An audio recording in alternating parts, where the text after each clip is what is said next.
नमस्कार दोस्तों, आज हम देख रहे हैं भारतीय साक्ष्य अधिनियम 2023। जो नई भारतीय साक्ष्य अधिनियम आई है उसके बारे में हम संपूर्ण जानकारी देखेंगे। जैसे इसमें कितने भाग हैं, कितने अध्याय हैं, कितनी धारा हैं, किस धारा में क्या दिया गया है, ये संपूर्ण जानकारी हम देखने वाले हैं। तो इससे पहले हमें कुछ जानकारी होना चाहिए। जैसे भारतीय साक्ष्य अधिनियम कब प्रवर्त हुई, कब लागू हुई? तो 1 जुलाई 2024 को प्रवर्त हुई, लागू हुई। राष्ट्रपति जी की स्वीकृति इसे कब मिली? 25 दिसंबर 2023 को मिली, इसीलिए इसे भारतीय साक्ष्य अधिनियम 2023 कहा जाता है। भारतीय गजट में कब प्रकाशित हुई? 24 फरवरी 2024 को ये प्रकाशित हुई। इसका क्रमांक कितना है? तो ये 47वें नंबर का बिल है। भारतीय साक्ष्य अधिनियम 1872 के स्थान पे इसे निरस्त करके इसे लागू किया गया है। जो पुरानी वाली कब लागू हुई थी? 1 सितंबर 1872 को लागू हुई थी। लॉ से संबंधित जितनी भी परीक्षाएं होते हैं उसमें आपके लिए ये क्लास बहुत ही महत्वपूर्ण साबित होगी। तो देखते हैं संपूर्ण जानकारी। भाग एक, इसमें अगर हम भाग देखें तो भाग इसमें 4 हैं। इसके साथ ही यदि हम अध्याय देखें तो अध्याय इसमें 12 दिए गए हैं और इसमें धारा 170 हैं। ये 3 चीजें हमें संपूर्ण जानकारी देखनी है। भाग 4 हैं, अध्याय 12 है और धारा 70 है। देखते हैं पहले भाग को। अध्याय 1 में क्या दिया गया है? प्रारंभ। प्रारंभ इसमें कितनी धाराएं हैं? इसमें धाराएं कितनी हैं? पहली और दूसरी। पहली धारा में संक्षिप्त नाम, लागू होना और प्रारंभ रहता है। दूसरे में दी गई है परिभाषा। भाग 2 में देखते हैं। भाग 2 में दिया गया है अध्याय 2, तथ्यों की सुसंगति। तथ्यों की सुसंगति कहाँ दी गई है? अध्याय 2 में दी गई है। तीसरी धारा, विवादक तत्व और सुसंगत तत्वों का साक्ष्य दिया जा सकता है। धारा 3 में क्या है? विवादक तत्व और सुसंगत तत्वों का साक्ष्य दिया जा सकता है। इसी के साथ अध्याय 2 में निकटता से संसक्त, इसकी एक शॉर्ट वीडियो भी हमारे चैनल पे डली है, उसको भी आप देखें। उसमें भी आपके लिए बहुत महत्वपूर्ण साबित होंगे प्रश्न परीक्षा की दृष्टि से। और छोटी वीडियो है, आप जल्दी समझ में आ जाएगी। जिसे संपूर्ण जानकारी देखना है वो इसे देखें। निकटता से संसक्त तत्व होते, धारा 4 में एक ही समव्यवहार के भाग होने वाले तत्वों की सुसंगति कहाँ दी गई है? 4 में। धारा 5 में वे तत्व जो विवादक तत्व या सुसंगत तत्वों के प्रसंग हेतुक या परिणाम हैं। वे तत्व जो विवादक तत्व या सुसंगत तत्वों के प्रसंग हेतुक या परिणाम हैं, वह आपके धारा 5 में दिया गया है। धारा 6 क्या कहती है? हेतु, तैयारी और पूर्व का या पश्चात का आचरण धारा 6 में दिया गया है। धारा 7 में देखते हैं, विवादक तत्व या सुसंगत तत्वों के स्पष्टीकरण या पुनः स्थापना के लिए आवश्यक तथ्य धारा 7 में है। धारा 8 में सामान्य परिकल्पना के बारे में षड्यंत्रकारी द्वारा कही गई या की गई बातें कहाँ हैं? धारा 8 में हैं। इस वीडियो को यदि आप 3-4 बार देखोगे तो आपको बहुत सारी धाराएं याद हो जाएंगी जो परीक्षा की दृष्टि से महत्वपूर्ण हैं। धारा 9 में वे तत्व जो अन्यथा सुसंगत नहीं थे, कब सुसंगत होंगे? धारा 9 में दिया गया है। धारा 10 कहती है, रकम अवधारित करने के लिए न्यायालय को समर्थन करने की प्रवृत्ति करने वाले तथ्य नुकसानी के लिए वादों में सुसंगत हैं। धारा 10 में दिया गया है। धारा 11 देखते हैं। धारा 11 कहती है, जबकि अधिकार या रूढ़ी प्रसंगत हैं तब सुसंगत तत्व कहाँ दिए गए हैं? धारा 11 में। जबकि अधिकार या रूढ़ी प्रसंगत हैं तब सुसंगत तत्व धारा 11 में है। धारा 12 में मन या शरीर की दशा या शारीरिक संवेदना का अस्तित्व दर्शन करने वाले तत्व कहाँ दिए गए हैं? धारा 12 में।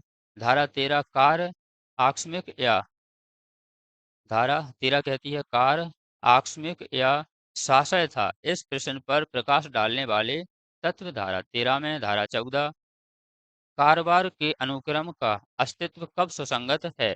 धारा 14 में। अब आपकी संस्वीकृतियां आई। संस्वीकृतियां भी आपकी अध्याय 2 में हैं। अध्याय 2 में संस्वीकृतियों के बारे में जानते हैं। धारा 15 स्वीकृतियों की परिभाषा दी गई है। जो आपकी स्वीकृतियां हैं उनकी परिभाषा कहाँ दी गई है? 15 में। 16 में कार्यवाही के पक्षकार या उनके अभिकर्ता द्वारा स्वीकृतियां धारा 16 में है। धारा 17 उन व्यक्तियों द्वारा स्वीकृतियां जिनकी स्थिति बाद के पक्षकारों के विरुद्ध साबित की जानी चाहिए। धारा 17 में उन व्यक्तियों द्वारा स्वीकृतियां जिनकी स्थिति बाद के पक्षकारों के विरुद्ध साबित की जानी चाहिए। धारा 17 में, धारा 18 में हम देखते हैं। धारा 18 में दिया गया है, वाद के पक्षकार द्वारा अभिव्यक्त रूप से निर्दिष्ट व्यक्तियों द्वारा स्वीकृतियां। धारा 18 में, धारा 19 में है, आपकी जो धारा 19 है, स्वीकृतियों का उन्हें करने वाले व्यक्तियों के विरुद्ध और उनके द्वारा या उनकी ओर से साबित किया जाना। स्वीकृतियों का उन्हें करने वाले व्यक्तियों के विरुद्ध और उनके द्वारा या उनके ओर से साबित किया जाना, धारा 19 में है। धारा 20 में है, दस्तावेजों की अंतर वस्तुओं के बारे में मौखिक स्वीकृतियां कब सुसंगत होंगी। दस्तावेजों की अंतर वस्तु के बारे में मौखिक स्वीकृतियां कब सुसंगत होंगी, यह कहाँ दिया गया है, धारा 20 में। धारा 21 है, सिविल मामलों में स्वीकृतियां कब सुसंगत होती हैं।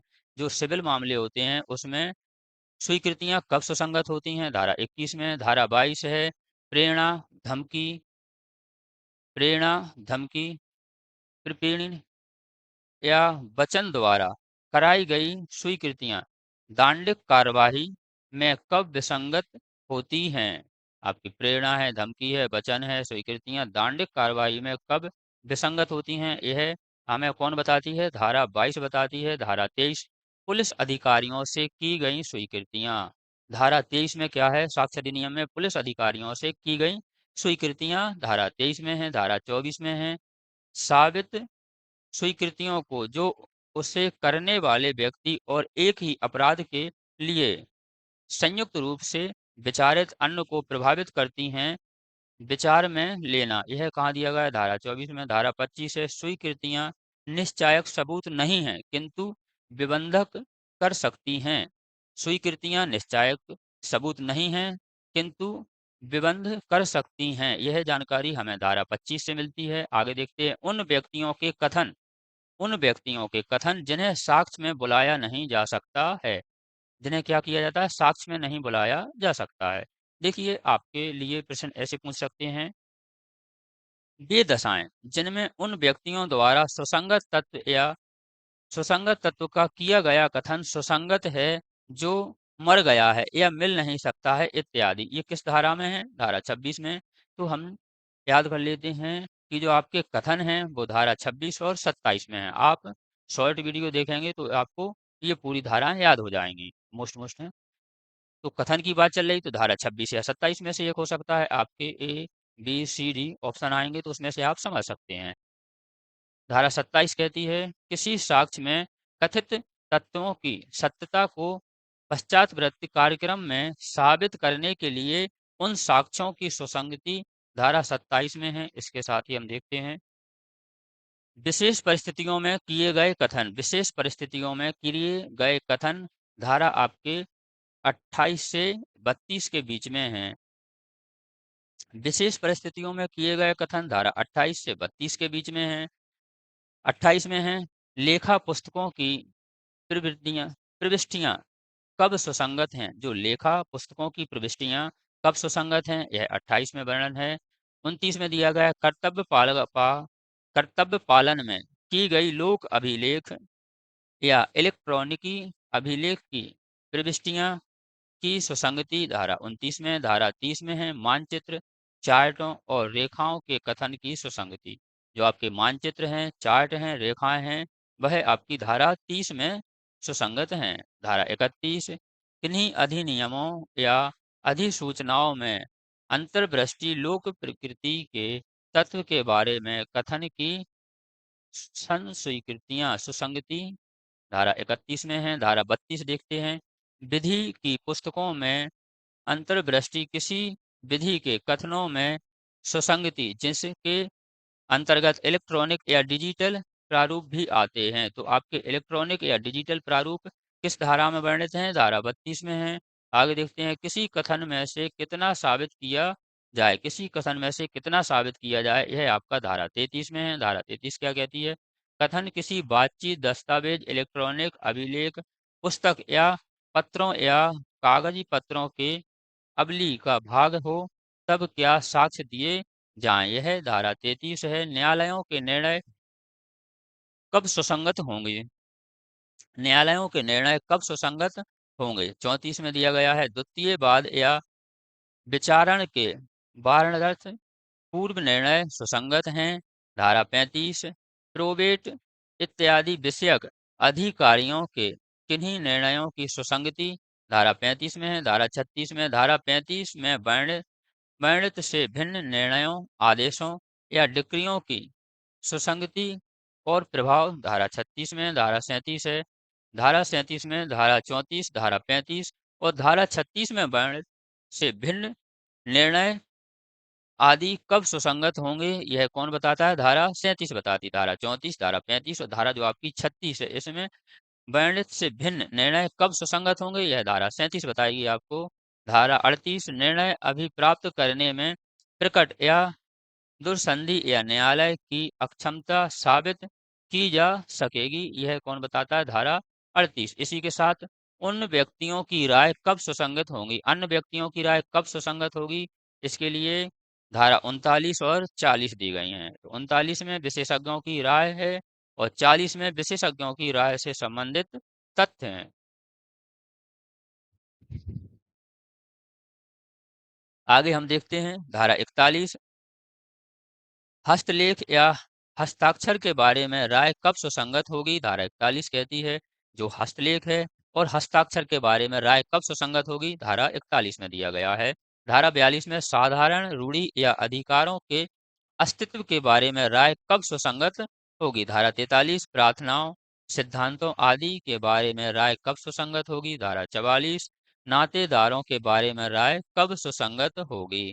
धारा 45 राय के आधार पर सुसंगति धारा 45 में है।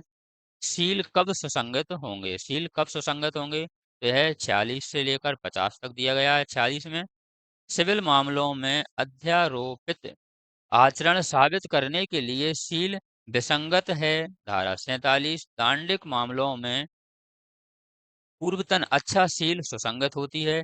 जो दांडिक मामले हैं इनमें पूर्वतन पहले इसका व्यवहार कैसा रहा यह अगर किसी की जानकारी देना है, मान लीजिए इसने 12th में ये किया था, बीए में ये किया था, बाढ़ में लोगों की जान बचाई थी, तो कोई क्राइम आता है तो ये अपन जानकारी दे सकते हैं। तो ये किस धारा के तहत दे सकते हैं? 47 के तहत। धारा 48 कतिपय मामलों में सील या पूर्व लैंगिक अनुभव के साक्ष्य का सुसंगत ना होना। धारा 48 में धारा 39 उत्तर में होने के सिवाय पूर्वतन बुरा सील सुसंगत नहीं है। यदि कोई किसी के लिए पुराने समय के बारे में मतलब उसके पुराने जीवन के बारे में बता रहा है, यदि किसी बात का उत्तर दे रहा है तो यह दे सकता है, लेकिन उत्तर देने के सिवाय इसके सिवाय पूर्वतन बुरा सील सुसंगत नहीं है। आप उसके पूर्व जीवन के बारे में बात नहीं कर सकते, यह सील नहीं दे सकते। यह कहाँ है आपका? 49 में। 50 क्या कहता है? नुकसान और प्रभाव डालने वाले सील 50 में दिए गए हैं। इसी के साथ भाग 3 है आपका सबूत के विषय में। भाग 3 में दिया गया है सबूत के विषय में।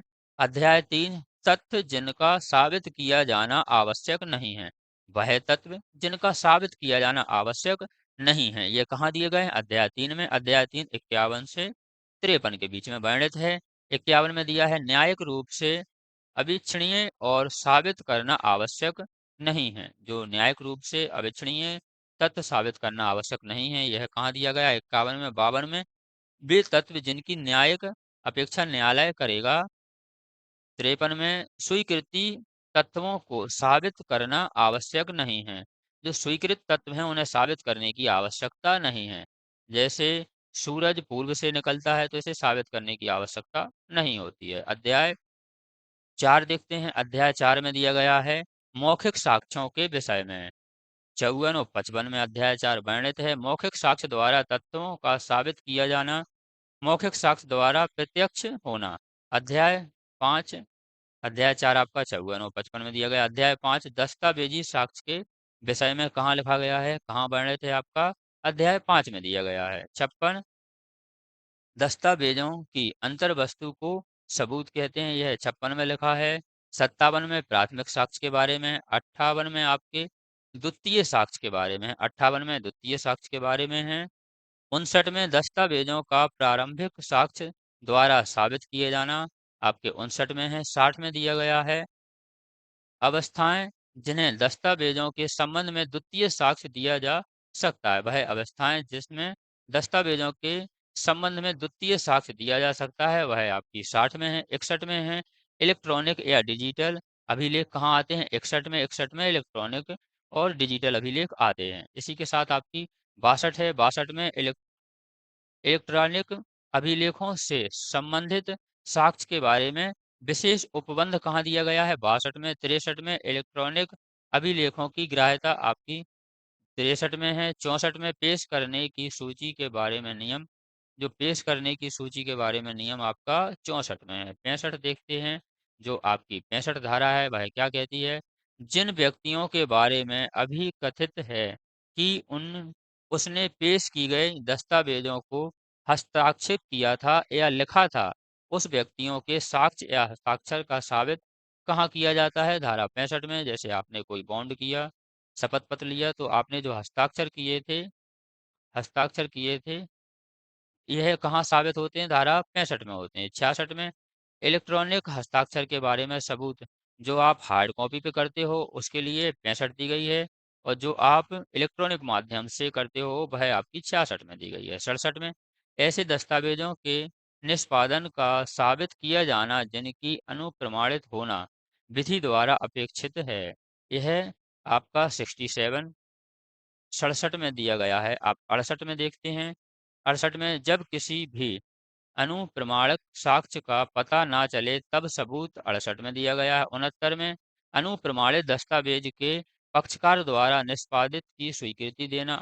69 में 70 में जबकि अनुप्रमाणिक साक्ष्य निष्पादक या प्रत्यक्ष प्रत्याख्यान करता है तब सबूत 70 में है। 71 में जब दस्तावेज का साबित किया जाना जिसका अनुप्रमाणिक होना विधि द्वारा अपेक्षित नहीं है, यह कहाँ मिलता है आपको? धारा 71 में मिलता है।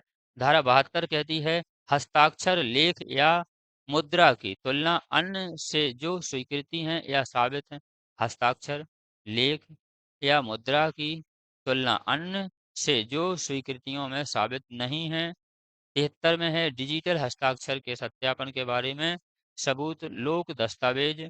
अब आगे आपके लोक दस्तावेज 74 से लेकर 77 होंगे। लोक और प्राइवेट दस्तावेज 74 है। 75 में लोक दस्तावेज को प्रमाणित प्रतियां 75 में है। 76 में प्रमाणित प्रतियों के बारे में अन्य दस्तावेजों का सबूत आपके 76 में है। 77 में अन्य शासकीय दस्तावेजों का सबूत आपका 77 में है। दस्तावेजों के बारे में उपधारणाएं हैं दस्तावेजों के बारे में आपकी 78 से लेकर ये 93 तक दी गई हैं। 78 धारा कहती है प्रमाणित प्रतियों के असली होने के बारे में उपधारणा कर कहाँ पर दी गई है? 78 में साक्ष्य आदि के अभिलेख के तौर पर पेश की गई दस्तावेजों के बारे में उपबंध 79 में है।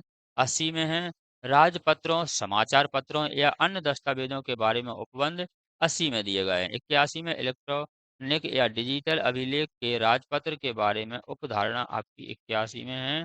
82 में दिया गया है सरकार के प्राधिकार द्वारा बनाए गए मानचित्रों या रेखाओं के बारे में उपबंध 82 में है। 83 कहता है विधियों के संग्रह और बी नियम निश्चयों की रिपोर्टों के बारे में उपधारणा 83। धारा 85 कहती है इलेक्ट्रॉनिक करारों के बारे में उपबंध। तो इलेक्ट्रॉनिक करारों के बारे में उपबंध कहाँ है? धारा 85 में है।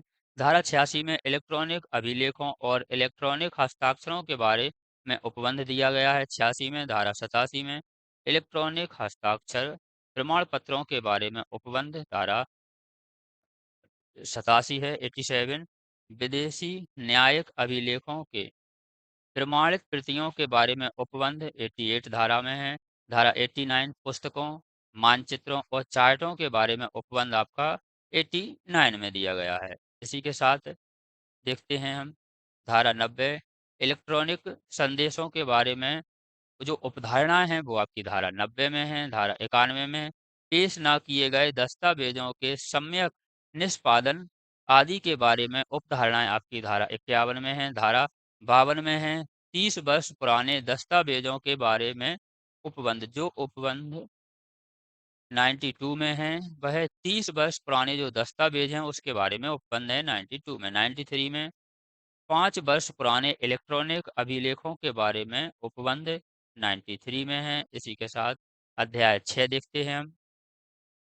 अध्याय 6 है दस्तावेजी साक्ष्य द्वारा मौखिक साक्ष्यों के अपवर्जन के विषय में। दस्तावेजी साक्ष्य द्वारा मौखिक साक्ष्यों के अपवर्जन के विषय में अध्याय 6 में है।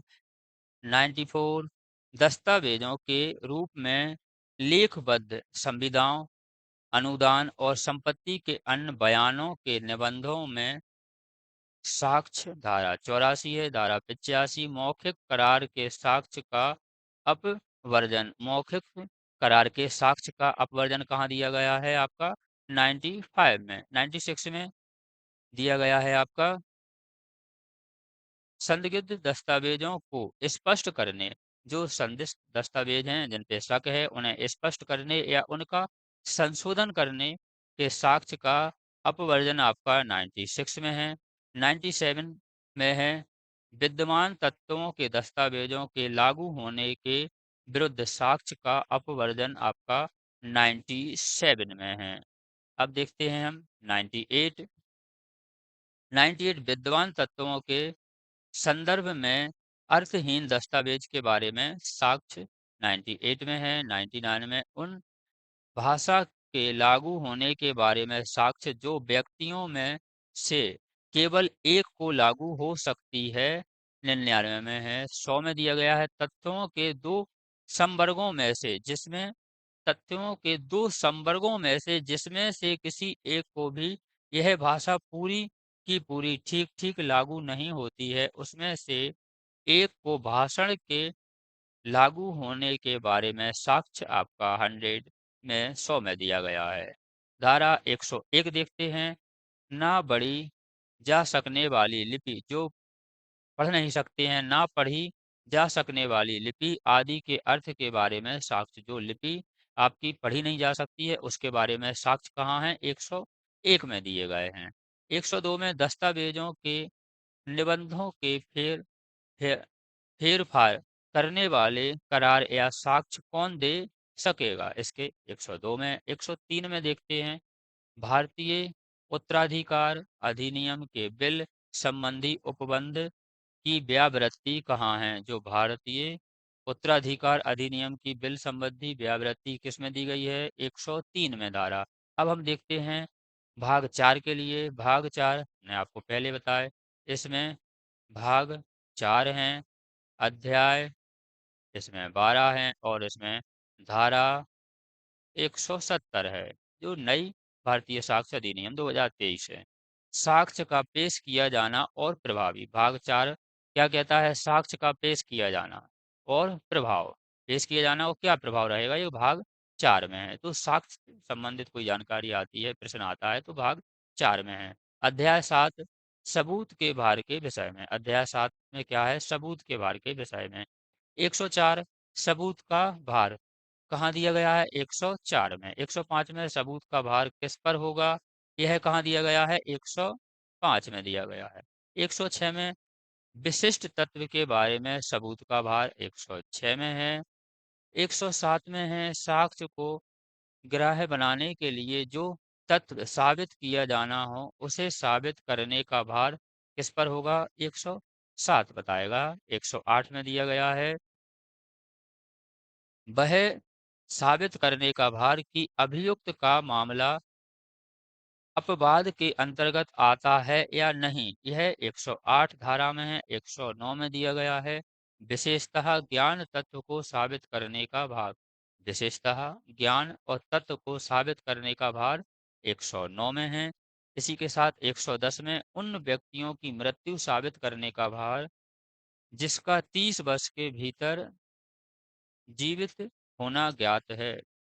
उन व्यक्तियों की मृत्यु साबित करने का भार जिसका 30 वर्ष के भीतर जीवित होना का ज्ञान ज्ञात है 110 में है। 111 में है यह साबित करने का भार कि वह व्यक्ति जिसके बारे में 7 वर्ष से कुछ सुना नहीं गया है, जीवित है या नहीं है, इसमें 111 में है।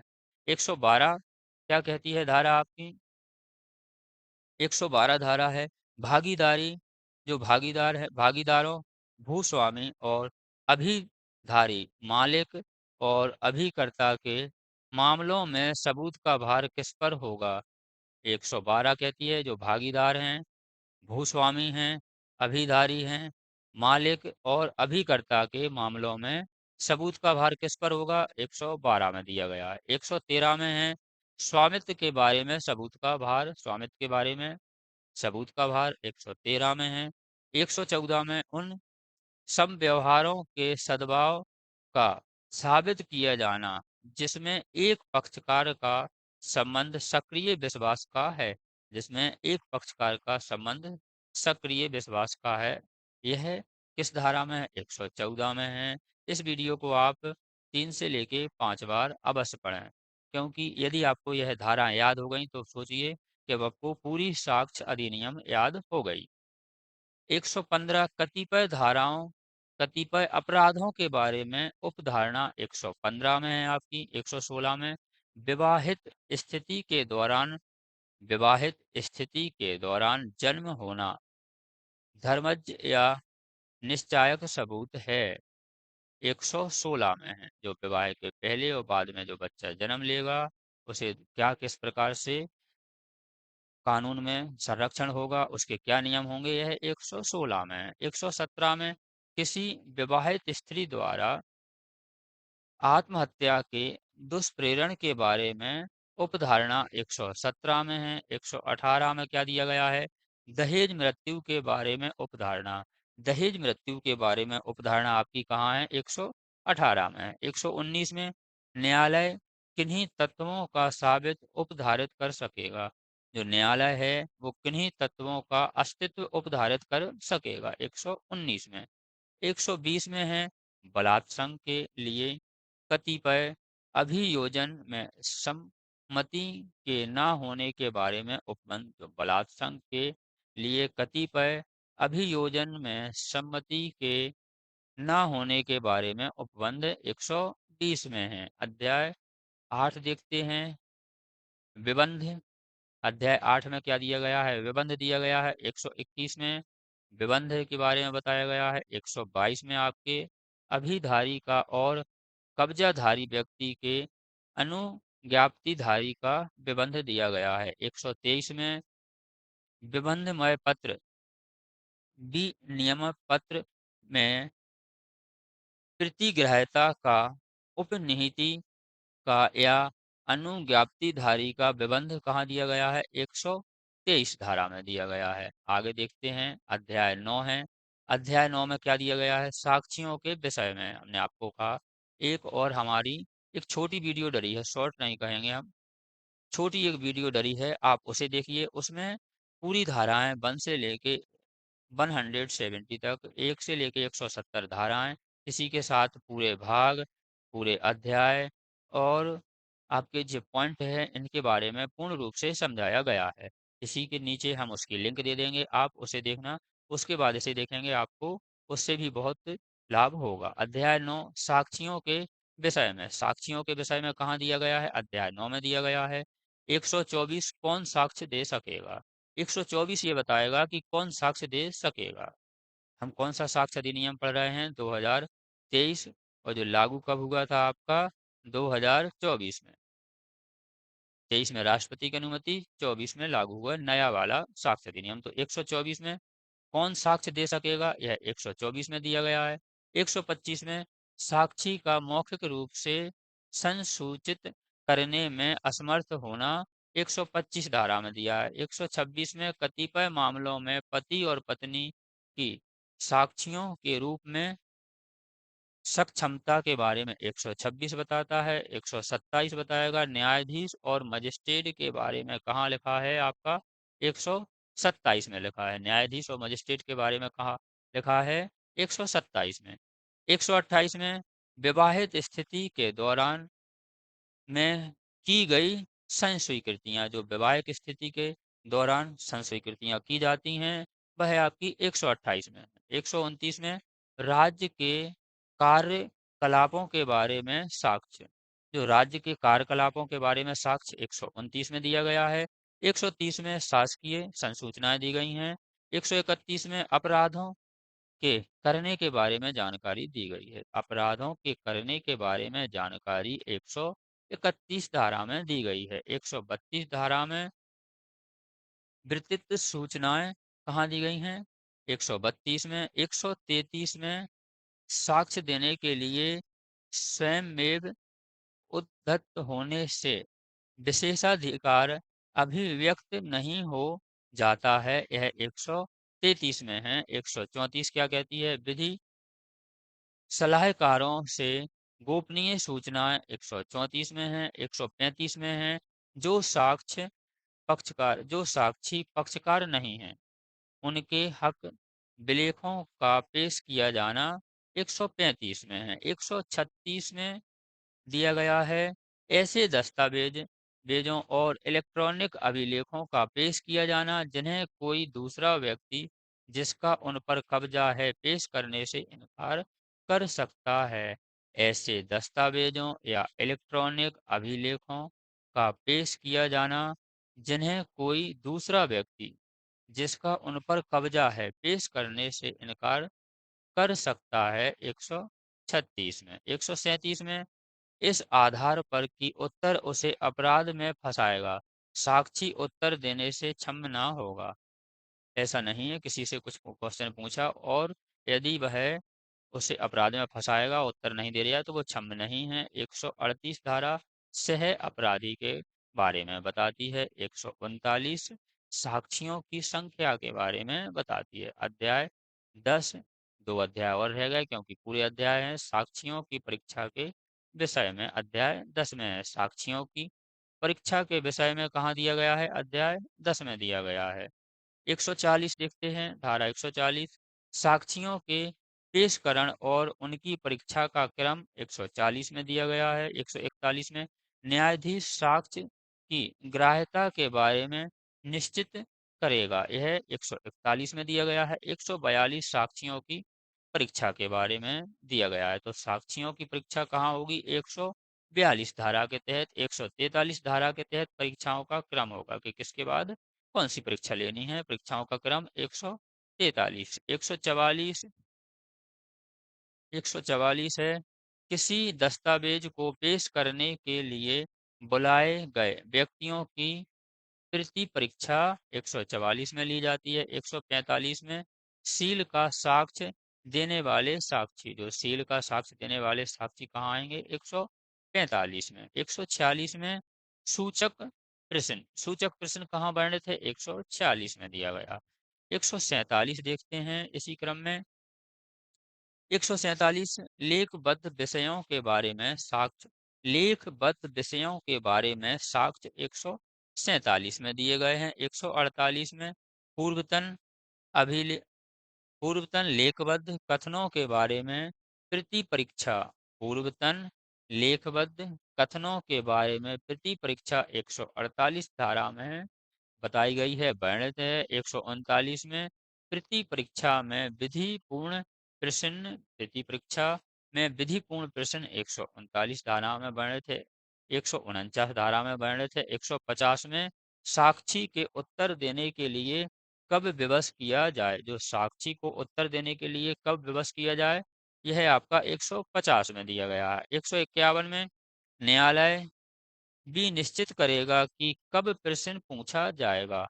न्यायालय 151 में क्या है? न्यायालय भी निश्चित करेगा कि कब प्रश्न पूछा जाएगा और साक्षी को उत्तर देने के लिए कब विवश किया जाएगा, यह न्यायालय निश्चित करेगा 151 धारा के तहत कि कब उससे प्रश्न पूछा जाएगा और कब उसे उत्तर देने के लिए विवश किया जाएगा। धारा 152 कहती है अभियुक्त युक्त आधारों के बिना प्रश्न न पूछा जाएगा। युक्ति युक्त आधारों के बिना प्रश्न नहीं पूछा जाएगा, इससे कोर्ट का टाइम खराब होगा, इसीलिए 152 में यह दिया गया है। 153 धारा 153 कहती है कि धारा धारा 1 मिनट थोड़ा सा सेट कर लें। धारा 153 कहती है युक्ति युक्त आधारों के बिना प्रश्न पूछे जाने की अवस्था में न्यायालय की प्रक्रिया 153 में, 154 में अशिष्ट और कलंकात्मक प्रश्न 154 में दिए गए हैं। 155 में अपमानित और क्षुब्ध करने के लिए असिक्त प्रश्न आसित प्रश्न कहाँ दिए गए? 155 में इसके बारे में बताया गया है। 156 में है सत्यवादिता परखने के प्रश्नों के उत्तर का खंडन करने के लिए साक्ष्य का अपवर्जन कहाँ दिया गया है? 156 में दिया गया है। 157 में है आपका पक्षकारों द्वारा अपने ही साक्षी से प्रश्न कर सकते हैं। पक्षकारों द्वारा अपने ही साक्षी से प्रश्न कर सकते हैं, वह आपका 157 में दिया गया है। 158 में साक्षी की विश्वसनीयता पर अधिपेक्ष अधिक्षेप कहाँ है? साक्षी की विश्वसनीयता पर अधिक्षेप कहाँ है? 158 में है। 159 में सुसंगत तत्व के साक्ष्य की संपुष्टि करने की प्रवृत्ति रखने वाले प्रश्न ग्राह्य होंगे। यह 159 कहता है। धारा 159 कहती है। धारा 160 उन तत्वों के बारे में पश्चातवृत्ति अभिसाक्ष्य की संपुष्टि करने के लिए साक्षी के पूर्वतन प्रश्न साबित किए जा सकेंगे। 160 161 में साबित कथन के बारे में 161 में साबित कथन के बारे में जो कथन धारा 26 या धारा 27 के अधीन सुसंगत है, कौन सी बातें साबित की जा सकेंगी? धारा 162 स्मृति ताजा करने के बारे में जो धारा में जानकारी है वह आपकी धारा 162 है। 163 धारा 162 में वर्णित दस्तावेजों में कथित तत्वों के लिए परिसाक्ष्य 163 में जो धारा 62 में वर्णित दस्तावेजों के कथित तत्वों के लिए परिसाक्ष्य की जानकारी धारा 163 देती है। 164 स्मृति ताजा करने के लिए प्रयुक्त लेख के बारे में प्रतिपक्षी का अधिकार धारा 164 में है। धारा 165 में दस्तावेजों का पेश किया जाना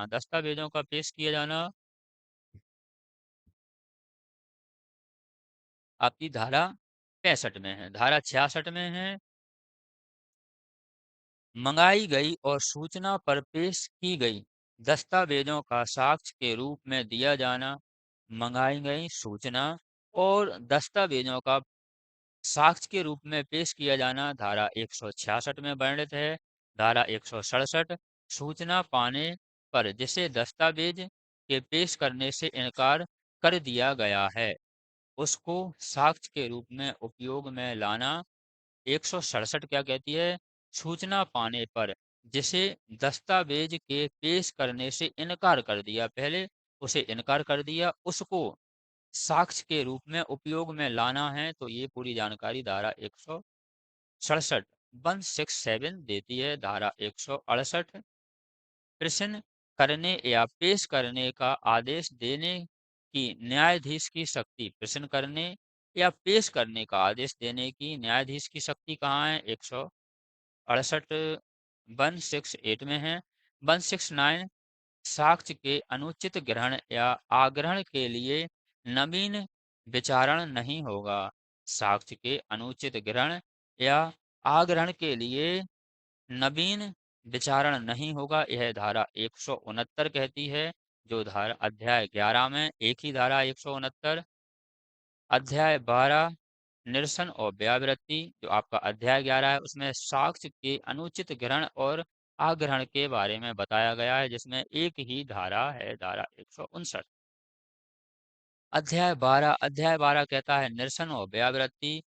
170 और लास्ट धारा है, यह निरसन और व्यावृत्ति के बारे में जानकारी देती है। तो ये रहा आपका संपूर्ण आपका इंडेक्स।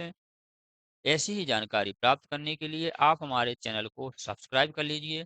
वीडियो अच्छी लगे तो लाइक शेयर कमेंट अवश्य करना, और हाँ, वीडियो को 3 से 5 बार अवश्य देखना, तभी आपको यह वीडियो याद होगी। वीडियो देखने के लिए थैंक यू।